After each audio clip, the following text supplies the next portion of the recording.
Howdy, Washington. A lot of you guys are staring at your ballots for the presidential election, for the primary, and saying, looking at the outside of the envelope, where it requires you to choose one. Requires you to choose one. Republican, Democrat. Only if you identify within the party system are you allowed to participate within the presidential primary. And then, and only then, are you allowed to pick the choices that those individual parties put forward.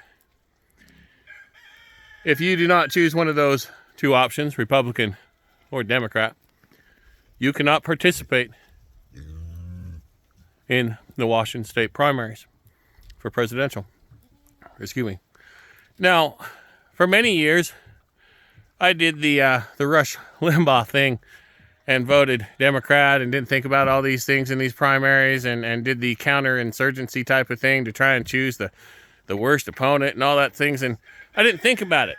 I was conditioned that, okay, Republican, Democrat, that's my choice. All right, I'm going to work to subvert the other or work to support one. And, but as I moved into the independent realm where most of the other Americans are, and as I became the chairman of the Independent American Party, the National Independent American Party, we recognized at that point in time, after 25 years of being a party, political party, that was the problem, the party system. And looking at the back of this envelope, it's going to require you to do one of two things.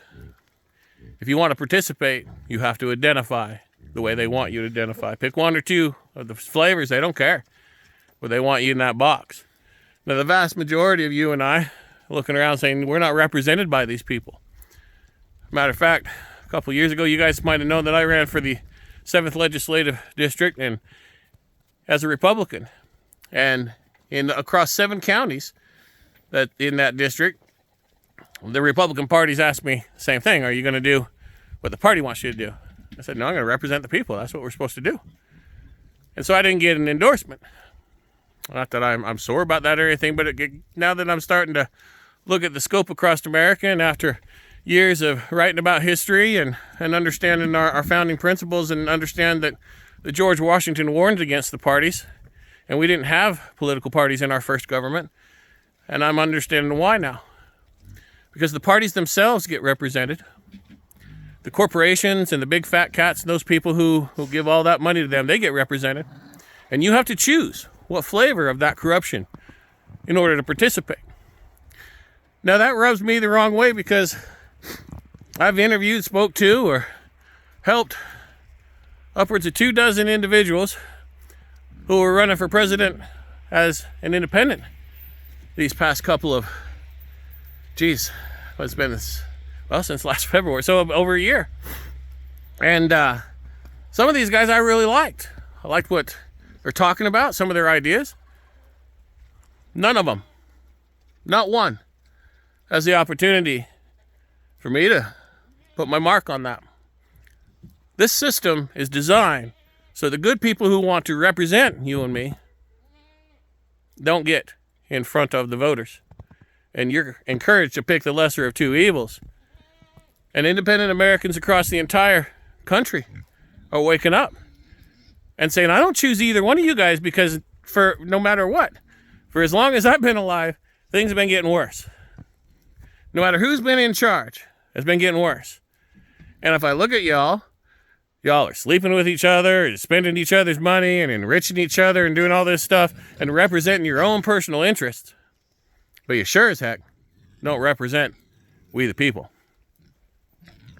So when you're looking at that ballot, and if you're not angry that you don't have a choice that represents you,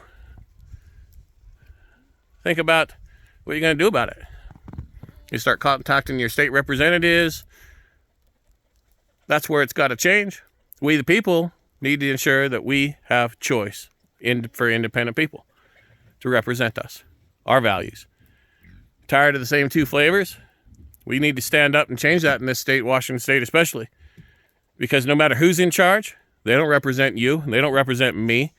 And if a good person tries to get involved with one of the parties of the only two choices, they're weeded out because you're not going to represent the party. So we got to do something about it, folks. And I got chores obviously to do. Yesterday it was spring and today it's winter again. That's how it is up here in the Republic. But you know, it's time for a change. Our country is in peril, and if we don't do something soon, we're not going to have a country. We're not going to have any choices. God bless you guys. God bless all those who stand for liberty and freedom. We'll be in touch soon.